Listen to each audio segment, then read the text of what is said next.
to talk Yeah. but before we get into the I want to break down the episodes. I do want to talk about the voice actors again because you guys know more about it than I do. And I think that's important. But I want to talk about the most creative, important creative element is Bo DiMaio. So Bo Yeah. DiMaio created this show. Um, and we were talking about him earlier. So Bo DiMaio, as I understand it, I've researched him a little online, and I found out why he got fired, even though nobody will issue an official Nobody will statement. admit it. Yeah. Yeah, I'm gonna disclose it to you guys, and I don't feel Yeah. like I'm being It's a irresponsible because channel exclusive, so Oh, it's not well, an a couple of exclusive. I know fanbro what channels beat me to it, it. but Yeah. Yeah. I'm gonna try to put it in my perspective about how I feel about it because some of the fanbros who report it are like they shouldn't have done that, and others are kind of like, oh, I don't know what's up with him, So I'm not a conservative, so it's gonna be through my line lens. I think is a millennial. He's a mixed race guy. He very much is what uh Gen Zs would probably call like a fuck boy, to be blunt. He's like I mean that's how he presents himself, is like a homosexual, steroid addled, comma Finland following gay fuckboy, and he has a OnlyFans that portrays that side of him exclusively. No, I have not looked at his OnlyFans. Nor would I feel guilty if I had, but I don't Sure, like to I'll go. I'll send you $5. Yeah, see, I can't afford to look at OnlyFans. But thanks. But I have seen him, and I've seen some of his Twitters, his tweets, and I've read a little bit of quotes from him, and of course now I've seen a lot of his work. The work that we're talking about, and I've heard the whole story about why he was let go, and all these elements are tied in, and I feel like he's a millennial, but me and Tim were talking this afternoon, and Tim pointed out that there are a lot of people who have very like alternative or polyamorous or queer, decadent, some people would call decadent sexual lifestyles of that generation who Mm-hmm. consumed this material and read the X-Men rightly as an allegory for being Mm-hmm. different, weird, gay, whatever. Okay, so this guy's a person of color, a millennial, a gay man, a highly sexualized and not hiding it gay man. Mm-hmm. And so some of those people, like Tim mentioned, could maybe err on the side of furthering narratives that would make even the people who aren't against woke drive them crazy. Too agenda oriented or too much information. Like, I don't care who you're having sex with, whatever. I don't care about your generation. There are a lot of people like that. I care, but I can't say it's my number one priority. But I care about all people. I don't care what their thing is.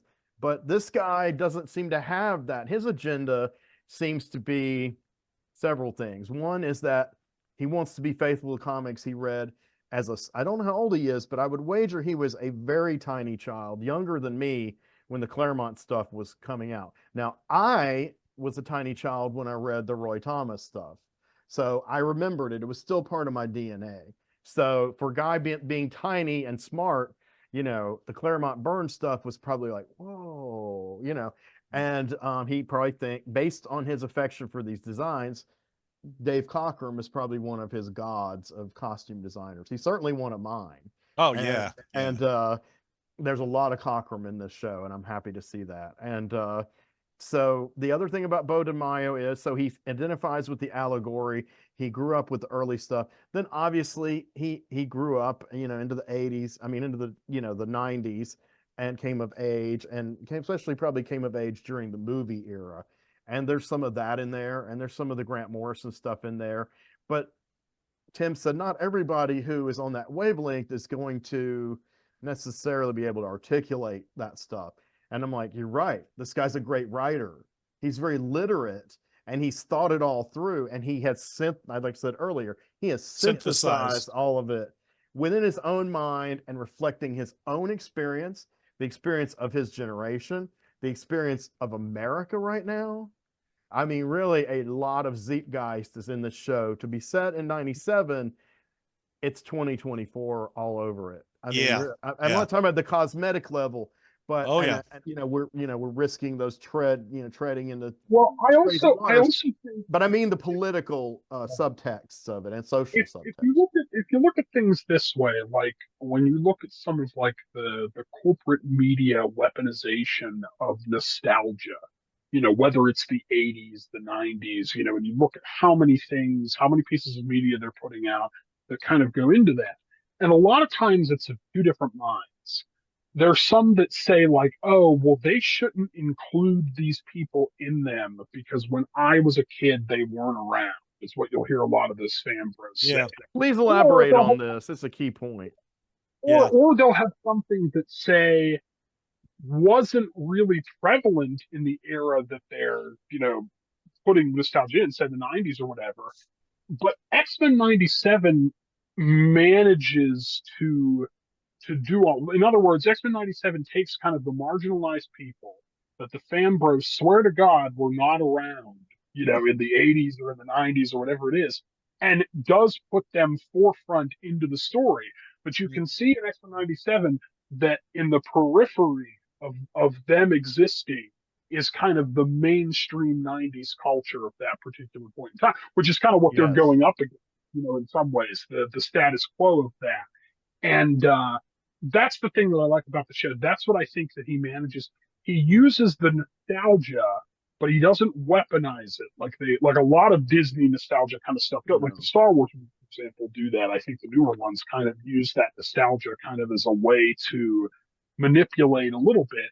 In this case, he's taking sort of a collective community shared experience of like queer people, people of color, any marginalized group, and putting it into the context, the lens of both 1997 and 2024. Any subtext, because if you notice that, Roberto da Costa from the New Mutant Sunspot, as far as you can correct me, he introduced for the first time ever animated in this. Yeah, I don't think he was in the original series. Well, he may not have been. I don't know if he was ever in. He seems to be a point of view character that's a brand new. Okay. In fact, I don't know. Did they bring in? I can't remember now. Did they bring in any of the New Mutants? I think they had visual cameos of like Magic and one or two others, but I don't think any of them were in the main story though, that I can remember. So that The leaves same them thing with a lot of available. like, same thing with a lot of like X Factor or Excalibur. Or Well, some of look, those see, they can now that it's all the same thing, they can adapt.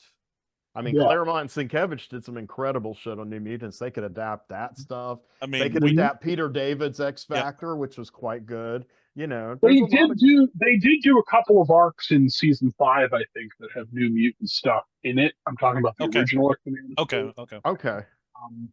I but know they had some X Factor because they had appearances by like Havoc and Forge in those costumes. Correct. Yeah, correct. I think even Forge's costume now is basically his X Factor. Well, yeah, he gets a new costume too in the costume issue. He gets the X Factor costume. Which is also the costume he wore under Jim Lee when they all wore that costume briefly. So yeah, I mean, for instance, the scenes where Roberto da Costa, not Bobby Drake, he has yet to appear, but Roberto da Costa goes out dancing with Jubilee, and it's some pretty authentic rave music. It's because I listened to rave a bit in the 90s. My then roommate loved it. I never went to a rave, but I kind of got rave. If you've gone to any industrial show or rock show or hippie festival, you've pretty much got rave. You just don't maybe not have the drugs aren't quite as hard as at a rave, but that was a fun time, and they really captured it in the few little vignettes. Same with the mall thing. So the late 90s was coming towards the end of the primacy of the mall. I'm not saying it faded away, but it wasn't like the 80s where it was omnipresent, like in Stranger Things. Right. And to be honest with you, again, it's the lean, keen way they're adapting this material is they can convey so much economically through the way it's written and the way it's directed and cut, because I like Stranger Things okay for what it is. But I will say, I personally thought the mall commentary was very minimal in 97, but I thought it was way more powerful than in Stranger Things. To me, Yeah. it resonated with me having lived through that era. It felt I identified more with the 90s person in the mall, even though I was older than the 80s. I didn't hang out in malls in the 80s. So, that might have something to do with it, Yeah. Maybe I did hang out in malls in the 90s, before they drove me insane. But Jubilee is a joy. I gotta say, she is a joyous character. Yeah. I love Good her. I character. love the character anyway, but I love the voice. I know Mhm. she's an original cast member, correct? No, she's apparently the original actress was not an Asian American actress, and apparently she asked them to cast an Asian American actress as Jubilee, and then she did other Wow. voices on the Yeah. show. The original voice So they brought her back, just gave her different not parts. as Jubilee, yeah. But Correct. that not as voice, Jubilee. I can't remember her name, but I know that voice. She's an I don't know. actor. I don't remember who she is I either. recognize it really. But I actually thought that most of them were all the original voices, and then I read that the original Charles Xavier's still alive. I don't know why he didn't do the show. Maybe he just thought he was too old. I thought in Pretty sure the he did. I thought Pretty in sure he's He's the alive. documentary they said that he had passed away. No, the ones that are dead are Magneto passed away. Cyclops and Magneto. Cyclops. Yeah, Magneto and Cyclops. I think Charles Xavier was born in. The actor was born in 42. I think he's still alive. Someone should IMDb it. I don't remember but, why he didn't do it. yeah, I'm I not sure, but I think it's kind of a mix. It's like Wolverine, Beast, Storm, all the original people. Gambit's Yeah. new. Rogue is the Gambit same. is Rogue new. is the Rogue's the Gambit's same. Gambit's new and much improved. That Yes, was a yeah, voice I yes. always hated on the old show. Well, I never even Yeah. cared for the character of Gambit in the comic book. So Gambit in this iteration is, other than the Peter Milligan X-Men where he was in it, I liked that. I've never been into Gambit, but he was quite good. He's quite excellent in this show. I really thought they made him less of a just kind of trendy stereotype.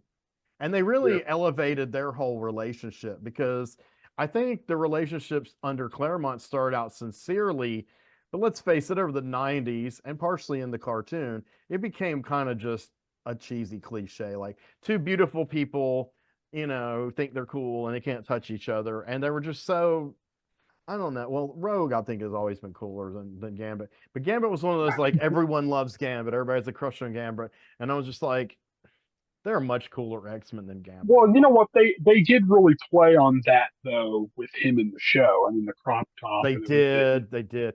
But they do several things to him, because this shows the level of awareness on the part of Bo DeMaio and his staff, and the writing and the thinking behind these characters is that initially, you'll be back, I hope. Initially, he is kind of like the stereotypical partying Gambit, but quickly he starts to get more serious when he realizes that Rogue still has feelings for Magneto. And then by the time we get to the Genosha Massacre, he's a very admirable, respectable character to me.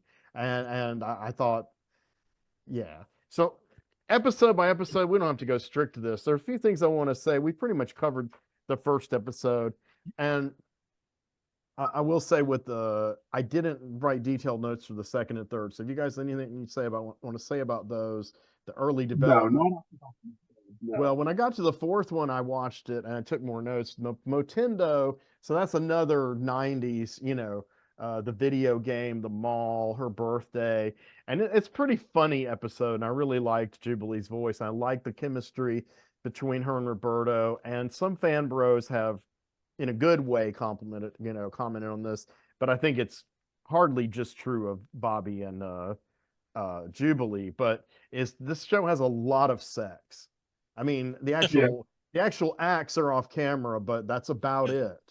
I mean, there's like a lot of making out, a lot of double, triple, quadruple entendres, and a lot of acknowledgement. Yes, I woke up in bed next to this person because we had sex. And it's with characters that for years they've always kind of tried to make you wonder, like Magneto and Rogue. I mean, Claremont and Jim Lee were like, did they or didn't they have sex when they were in the Savage Land? Because I bought those issues because I'd quit collecting but I loved Jim Lee's original art. I thought he got more bland as time went on, but he was pretty dynamic at first. I liked this cover with Kazar, Nick Fury, Magneto, and Rogue in the bikini, and I was like, this is pretty cool. And I read it, I liked the story, and I had to like Kazar. I liked Kazar in the 70s, like Zaladane characters. And that whole issue is basically this moral quandary: is Magneto going to kill again? And for some reason they're all worried about that he's going to kill again. And like with Claremont, so when he's on with his melodrama, he's on, but when he's off, he's kind of hackneyed. He was a little hackneyed. It's like, do we really need to like debate if he's going to kill again? Can we just get to him and Rogue kissing? I mean, it's like, what is the moral? You've got Wolverine. Why are you surprised Magneto's going to kill somebody? The best thing about the X-Men is that when you make a porn parody, you can just keep the X-Men in the title. Yeah, you can adapt that storyline. X is already there. So I think, well, see, that's the thing. If you got a guy like Bo DeMaio, he is a big sex positive in real life on the internet, then I think that's a nice input to this show. It's refreshing, and it's more than the movies have generally given. And I think unlike, because there's a tendency now, and I understand it, but I wouldn't say that I necessarily agree with it in all cases, because it's more of a parasocial thing. But you'll notice in a lot of fandoms there is a tendency to kind of like project things onto certain characters. Like they might speculate that a certain fictional character is bisexual or is this or is that. And it's like, well, that's sort of moot in a lot of cases because that's probably not what the creator intended. I'm not necessarily saying that that's the case with the creators of these X-Men characters, but the show does kind of synthesize that, as you guys said earlier. Yeah, I mean, the thing is, it's like me in 1990 reading that story I was just mentioning. I was like, I saw Magneto starting to lean more back toward being a villain, but I was 100% behind him being a member of the X-Men, running the school. They've never adapted that, and that's one of the hugest plot elements of this season. And that's one of my favorite arcs ever. And it's, the best thing Claremont ever did for a Jack Kirby character of the X-Men was creating the backstory of Magneto. But because Magneto was a total cipher as a villain. He was a lunatic. He had no motivation. He had no consistency in characterization.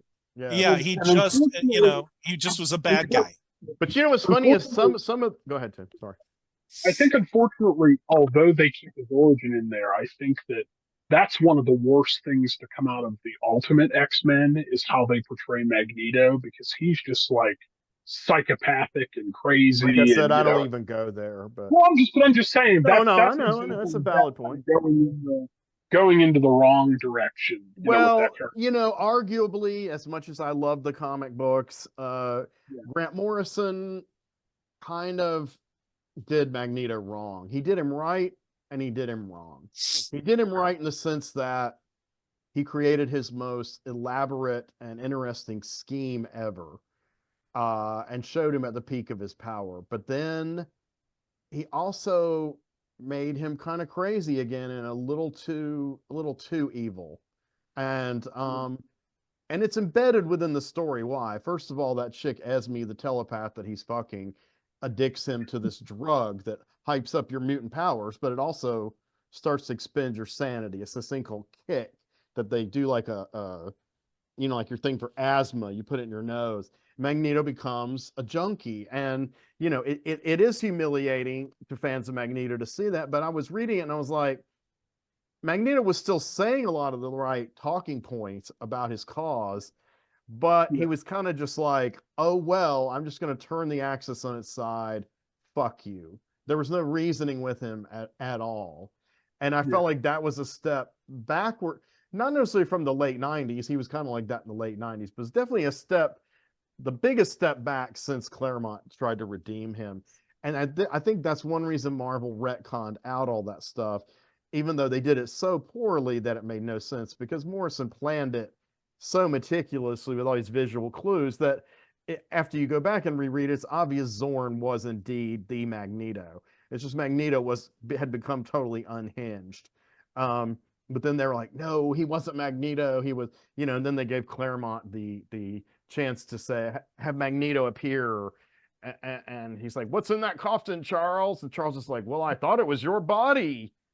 And I'm like, okay, so Charles couldn't read the mind of the crazy Magneto and know he wasn't Zorn, but he did do that on panel. So, Claremont didn't like Morrison. He didn't like his work. He didn't like his take on the X-Men, and it was mutual, even though I will say Morrison actually gave Claremont props. Claremont did not give Morrison. Claremont couldn't even say, well, at least Morrison wrote some great Doom Patrols. Like, he was just like, fuck Morrison, because his ego was insulted that Marvel had fired him from the X-Men series. And they needed to, because it was time to try something different. Claremont's writing style wasn't fitting in with what Jemas and Quesada wanted to do. He didn't want to write more adult comics. So he didn't write them. Now I will credit Peter David, and some of his X Factors came out of this. Mm-hmm. Jemas said to Peter David, "I don't really like your style either. It's too retro. You just got to change with the times, man." And Peter David's like, "Fuck you," blah, blah, blah. and Jemas is like, "So are you going to quit?" And David's like, "Fuck no, I'm going to write a proposal for a couple series." And he wrote the proposal for the Genis Vell Captain Marvel series and for the new X Factor.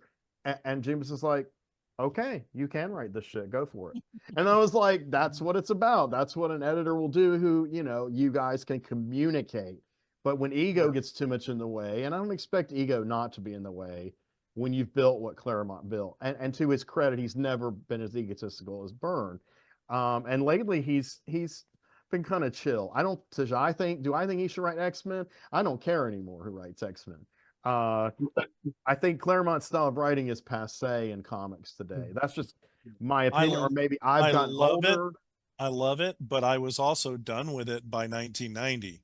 Well, that's what I'm saying. I still like some of the stuff back then too, but I think him trying to write that way now. Yeah, if he hasn't changed the way that he writes, that's really hard. I mean, and I'm gonna say I can go back and still read that stuff and enjoy the hell out of it.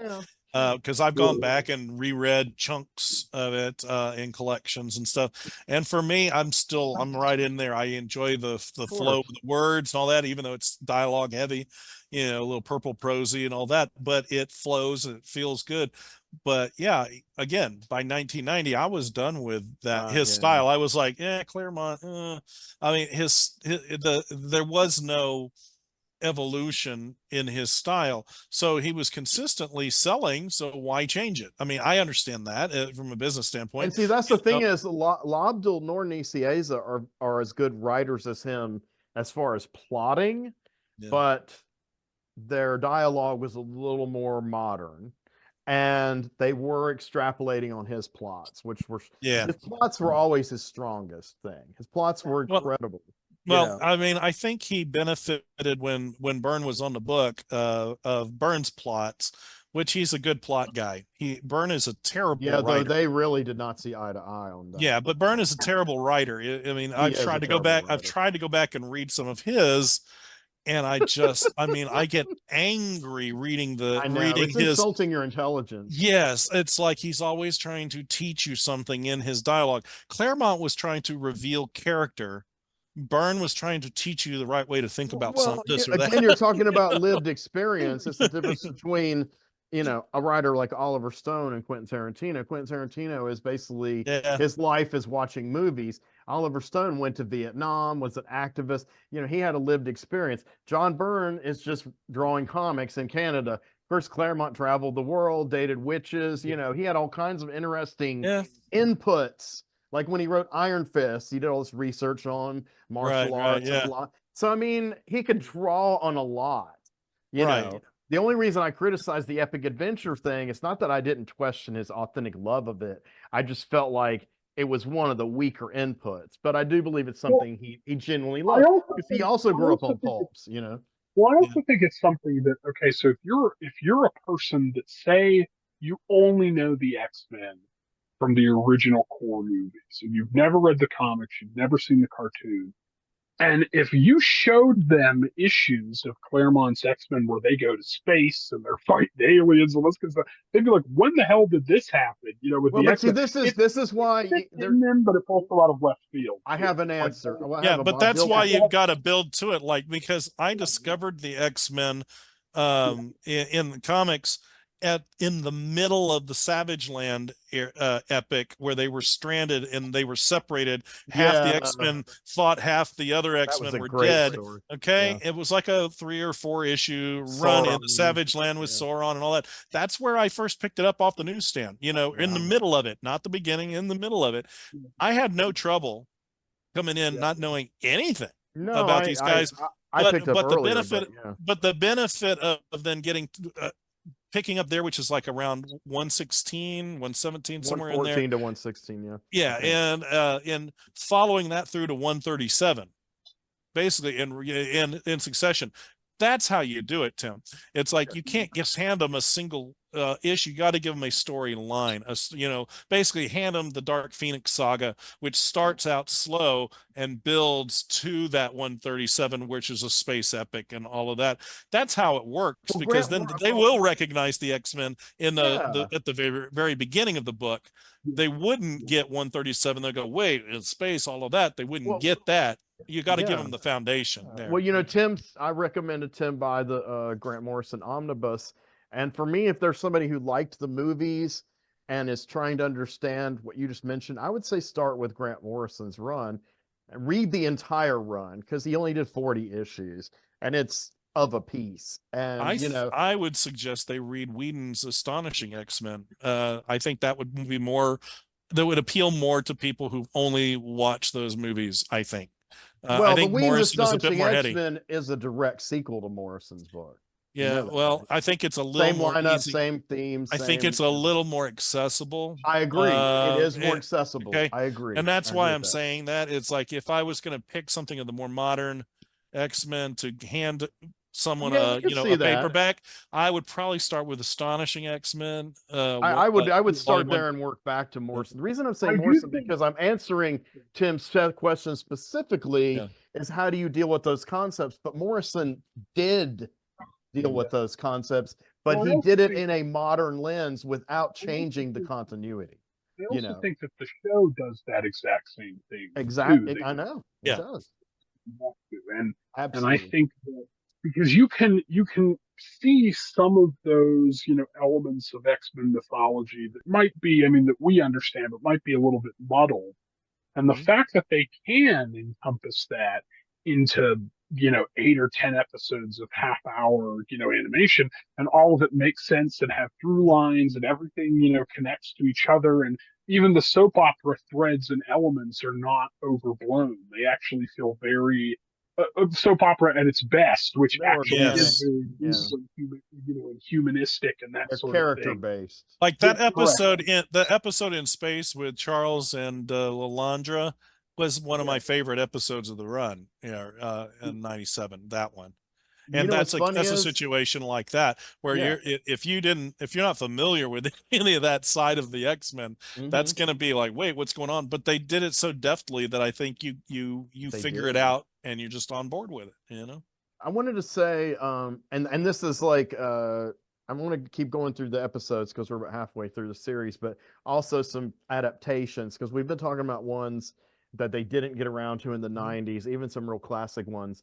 And in episode 4, the latter half, they did Life Death, which was originally done by Yes. Claremont and Barry Windsor Barry Smith. Windsor, yeah. So for all the geeks who you know are old like me and Keith, you know, probably know this, is that Barry Windsor Smith, one of his first professional gigs was on X-Men, and his art was pretty fucking terrible. It wasn't as terrible as his Daredevil issue. That's about He looked like your unreadable. average 16-year-old kid who wants to copy Jack Kirby in Yes, 1968. but you know, but it gave a boost to him visibility wise, and then Yeah, of yeah, course yeah. he did Avengers a little bit. He got better, Yeah. obviously.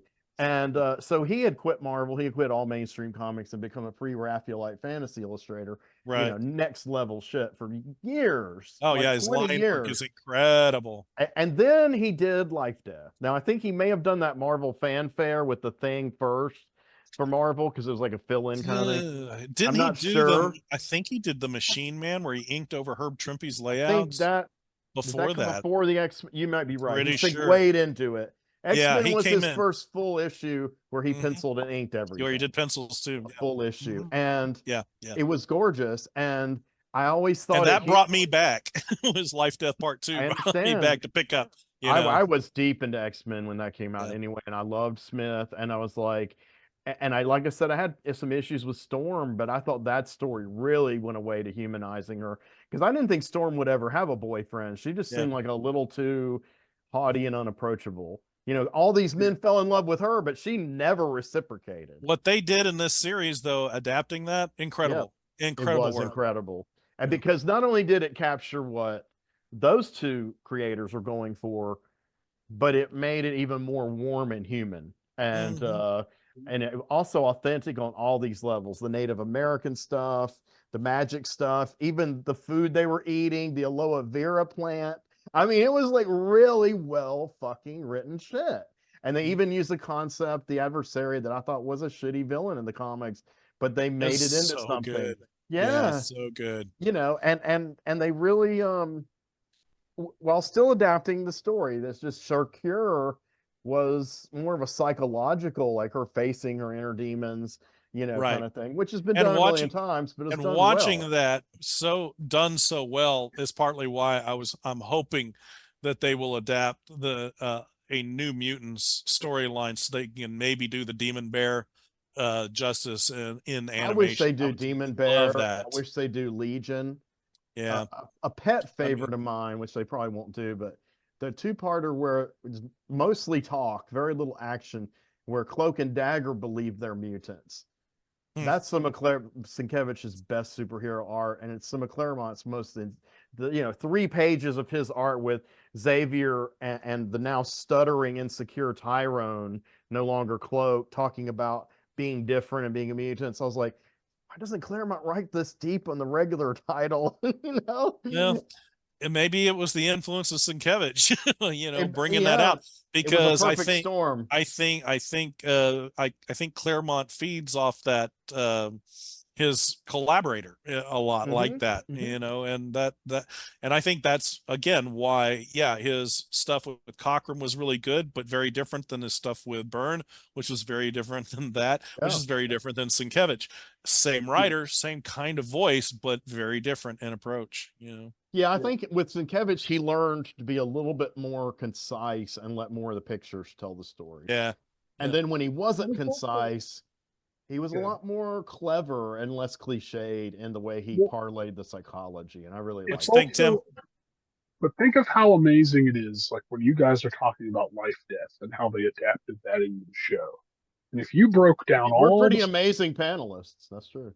Well, yeah, but if you break down all the things that they adapt in the show, and you just kind of said them off the top of your head, it seems like that would be one confusing mess because it doesn't seem like all that stuff comes together, but they do get it to come together and it does work. It's like little isolated stories that also fit the larger, you know, tapestry of the main thread of you can be a fan of one era of the comics or of only the animated shows or only the movies or of several of those things or not at all.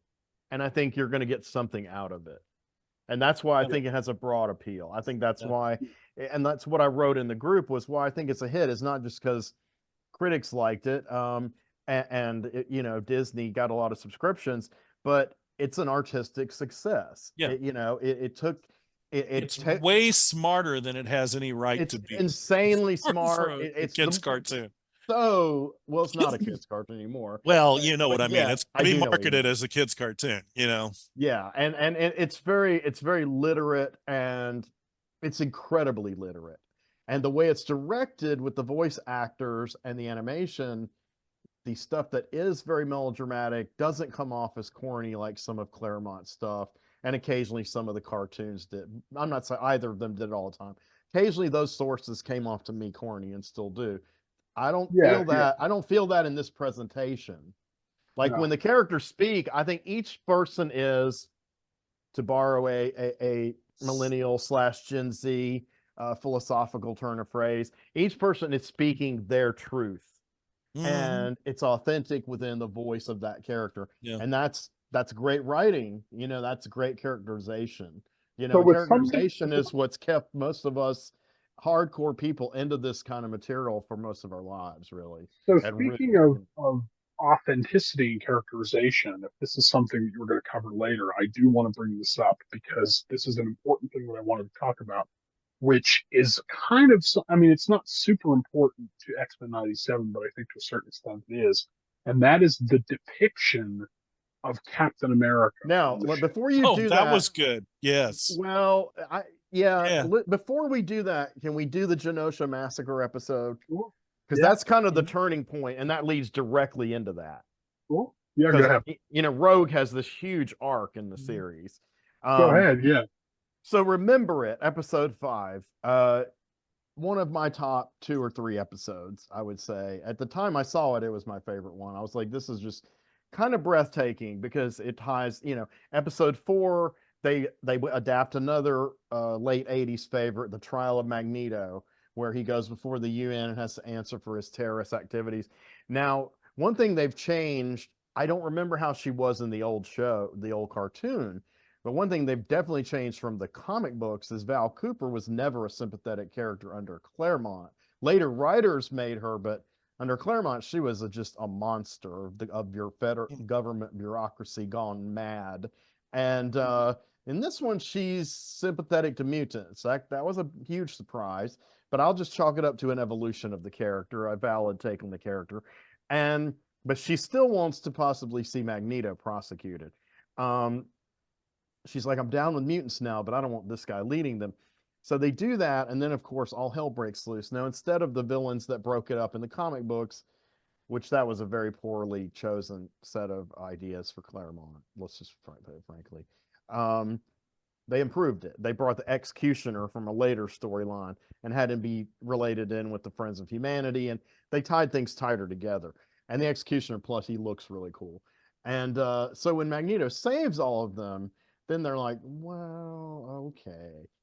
And the build up to that, where he's going around the world saving all these mutants, and again, it goes back to the writing. It is, and I made a long list of quotes I'm going to get to later, but the stuff he's saying while he's doing that on that crusade is just amazing, because you're like, under the right circumstances, he could be just as powerful a character and charismatic as a villain, because he's just that strong a voice, and well, he's hard to accept as a villain. I mean, in a lot of ways, because his motivation is, you understand him so much, and this goes back to, you're right, the writing, but also the performance, the vocal performance, to get across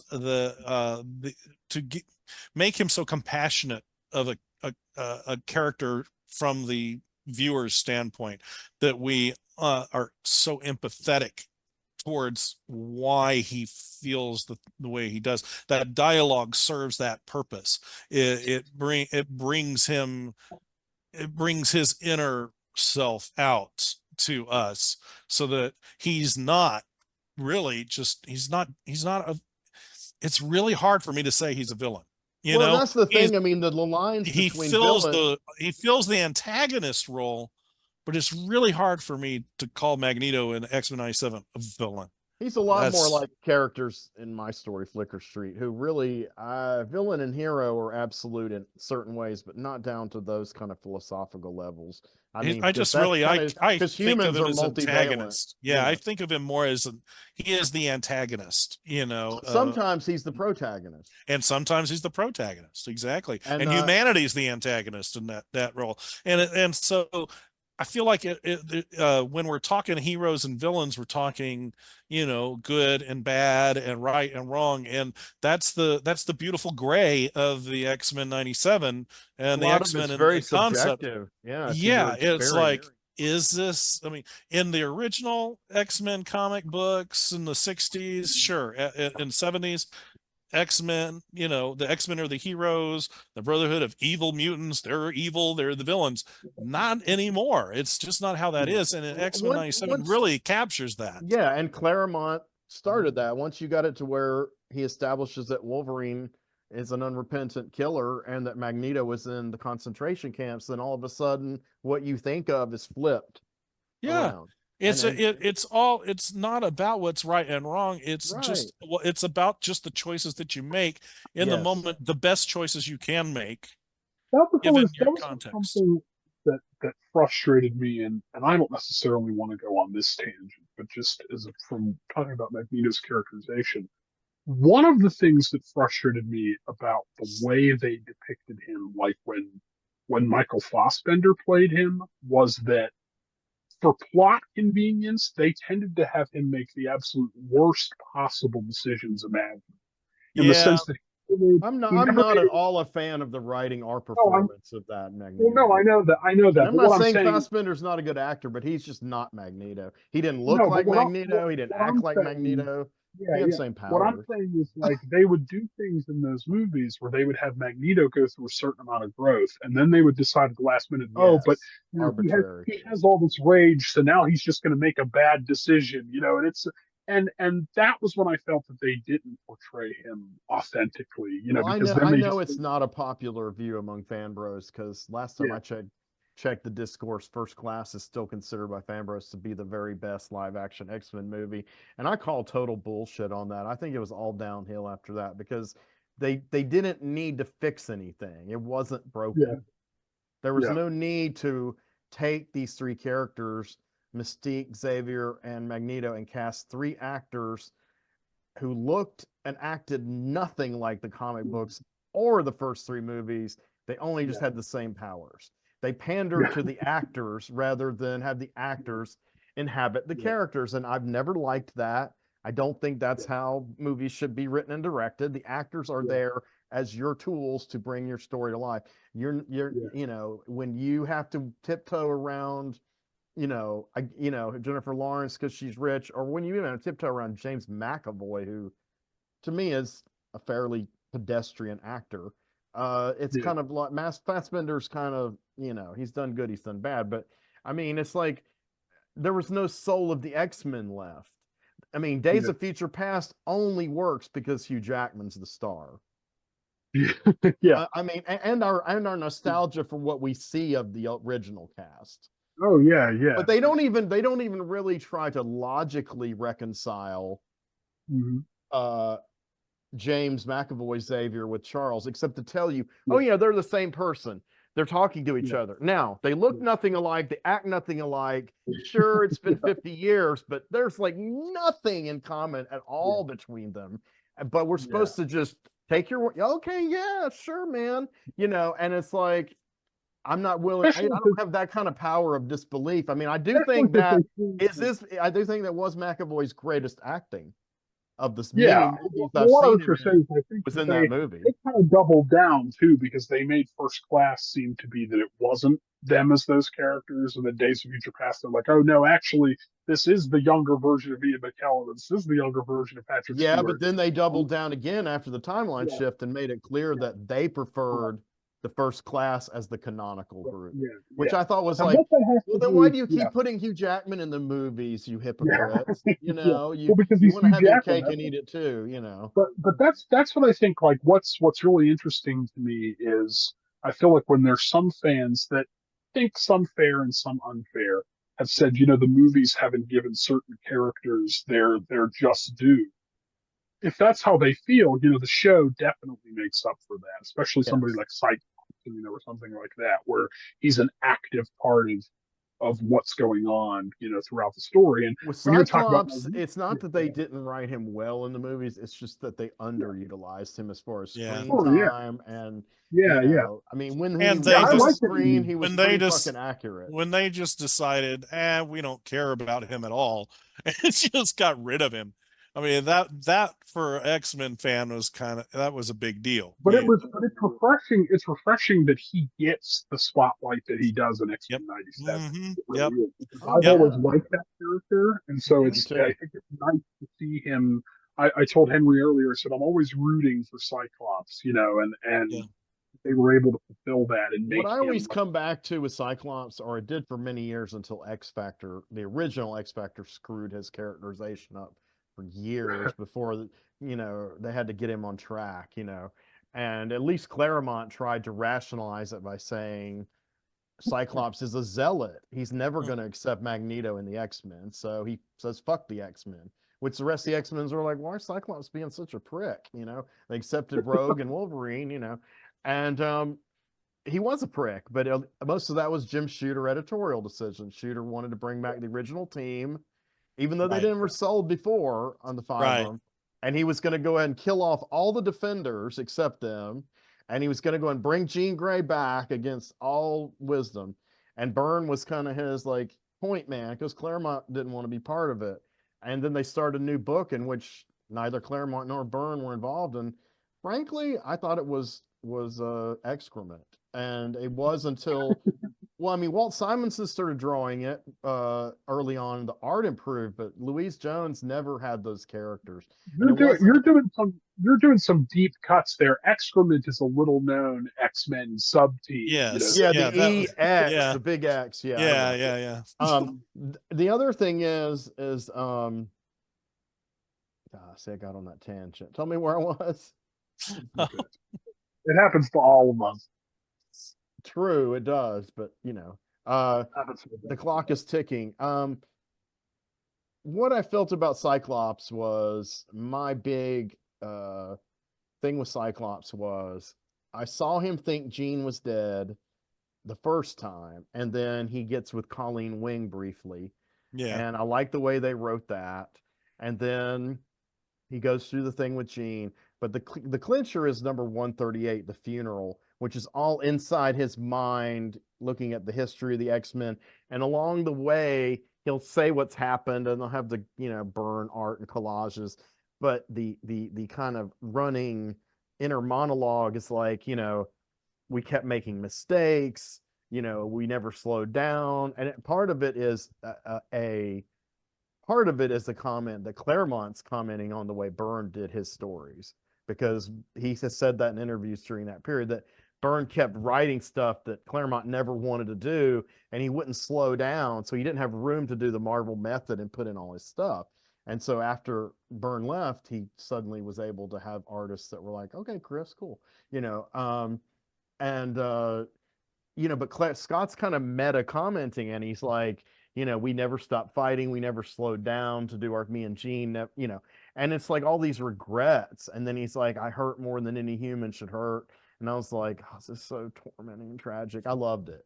And, so I was behind Scott. And another thing, that Scott was a huge influence on Grant Morrison's X-Men, and consequently, to a lesser extent, yes, on the continuation with Joss Whedon, in that Scott became center stage, and he showed he wasn't perfect, and that he did have doubts, and the Jean thing wasn't as perfect, but he didn't dishonor it. But he actually kind of was more like, well, they're married now. Let's, they both died a couple of times. Let's comment on this. And he handled it really well. And when he left the book, they said, is there anything you're going to miss writing about X-Men? And Grant Morrison said, I worry about Scott. He's my favorite. He's so sensitive, and I don't know what's going to become of him now that I'm gone. Which Claremont had made similar comments about Scott before. I don't know what motivated Claremont to make Scott no longer a major character. I mean, at first, yes, he's healing. He leaves the team. Storm comes to prominence. Cockrum's in. And I wonder if did he ever intend for Cyclops to come back, and then Storm beats him in battle. And then it's like, well, no, he's just going to leave. So he kind of, I don't think he meant to, but Claremont kind of played into Shooter's hands with the X Factor idea by not trying to reclaim Cyclops as his character. He never really did until the Jim Lee book, where the two teams finally came back together. Yeah. But Cyclops is also interesting because he's a character that, under other circumstances, he could kind of be female gaze or a male gaze character where he's very dashing and handsome, and Well, and that's maybe. only an interpretation that came about because of the movie. Yes, but here's what I was going to say. But with that being said, he has his handicap, which isn't quite as prominent as say somebody like Beast, but it's just enough. And I Well, it's a always felt that, psychological handicap. You yeah, can't yeah, and see I his always felt that eyes. that added to him, as a character. Yeah, Like as Claremont far as definitely liked that. And like when Phoenix stops his blasts to make love with him for the first time without the blasts, it's pretty heavy. And yeah, Grant Morrison riffed on the movies when he had Wolverine say, yeah, you got these chiseled features, and all this kind of stuff. And then every writer since then has just pretty much depicted Scott as like super good looking. But I never saw him that way at all until James Marsden. But I don't fault James Marsden for being good looking. I thought he did a fine job with what he had to work with. Yeah. But Wolverine was not supposed to be good looking, and they changed that. So, there's again, things get lost in translation, whatever reasons. One thing I want to say about episode 5. So while we're on the idea of like the romance and the synthesis of all this stuff, they go ahead and they launch Genosha as a real thing, and that episode has tons of Easter eggs, tons of mutant characters, some we saw in the old series. I made a little list of some of them. We see Archangel, we see Dazzler, we see Nightcrawler, who then becomes a regular. We see Emma Frost and Sebastian Shaw, who join the ruling council of Genosha. Genosha is given UN status. We see the characters from the 2000s era, Sammy the Fish Kid, and Glob Herman, and Angel Salvador, and what's the other one? The Beak. We also see the Morlocks. We saw Callisto and Leech, notably. We see Madrox, the Multiple Man. We see Marrow from the early 90s, mid 90s book. And there's some I couldn't recognize. I'd have to rewind a bunch of times. And I wanted to say, and a lot of these characters ostensibly die in the story. Yeah. We see Madeline Pryor is now working on Genosha, and that was cool. So essentially it's a takeoff on E for Extinction, except in E for Extinction you had the last living Trask relative, Cassandra Nova, Xavier's twin sister, manipulates his DNA to unlock the original Master Mold. And there's some great in homages in those comics, because when the last Trask sees the Master Mold, he's like, a design classic. And whenever a Jack Kirby iconic design is in one of that run, Grant Morrison has a character say that. Like they run into AIM, and he's like, AIM, bunch of scientists who couldn't get laid but want to take over the world, design classic costumes, and so they altered it to where they made it Bolivar Trask's DNA is manipulated by Sinister, and Bastion's kind of, we don't know that yet, is piggybacking off this whole thing to try to create these Prime Sentinels who are kind of just like Bastion, which was like a hybrid between Nimrod, the Ultimate Sentinel, and humans. And Bastion in the comics I never cared for. I didn't like his design. I didn't like his rants and raves. He was not of my era of X-Men. But again, they salvaged the character and they made him into something interesting, and they made him very perverse. His sense of humor is very perverse. He's extremely sadistic, and delivered though in a kind of a charming, or at least kind of sort of quippy way, but not wince-inducing. It was kind of like creepy, and I like the way they did that. But before you see Bastion is involved with this, you just kind of assume with what you've got to work with, because the attack comes out of nowhere, and it's adapted from the E for Extinction, like I said. But in E for Extinction, Genosha had like 16 million people. Magneto his spine had been severed by Wolverine, so he was in a wheelchair. And when the killer Sentinels, they're the Nano Sentinels, and they're these adapted weird, they don't really look like the Kirby ones that much, except the Master Mold looks the same. They kill almost everyone. I think everyone except Emma Frost was killed on the entire island. And Magneto, we later learned, lived, but when they swoop down on the castle or the government building, the chancellor building, you see a little bitty Magneto in the wheelchair, and he holds out his hand, and you see the first wave explode with his power, and then he just gets completely annihilated, you think. And they even give him a burial and make a statue of him a few issues later. And that was a really good, touching kind of issue. Because one of those characters, Sabra's like, Sabra, she's a militant, and she's like, yeah, well, Eric Lyncher, he was a maniacal master race terrorist. And Quicksilver's like, yes, he was all that, but he was my father, okay? Like, have a little bit of something, there. And so in this one, we're at the point where Genosha's launching, so the population is more in maybe the tens of thousands or whatever, not the millions. And part of the launching is a ruling council with some of the Hellfire Club, and then they nominate Magneto to be their chancellor, and Val Cooper is really, really unhappy, and Magneto gets a lot of digs in this episode. There's some quotes that I wanted to share.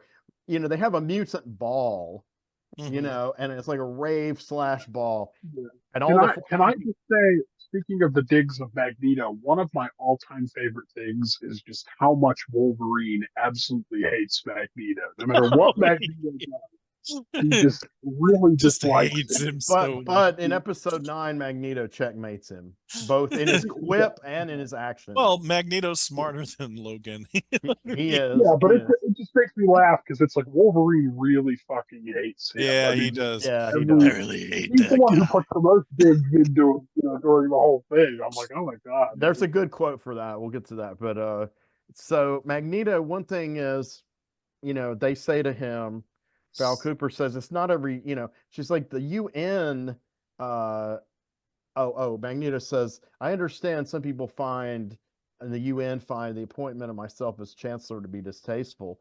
And she says, well, most nations do not pick terrorists as leaders. He says, yes, but most nations now allow their leaders to become terrorists. Oh, I love that. That's a 2024 shout. That's right there. A total 2024 comment in 1997. Yes.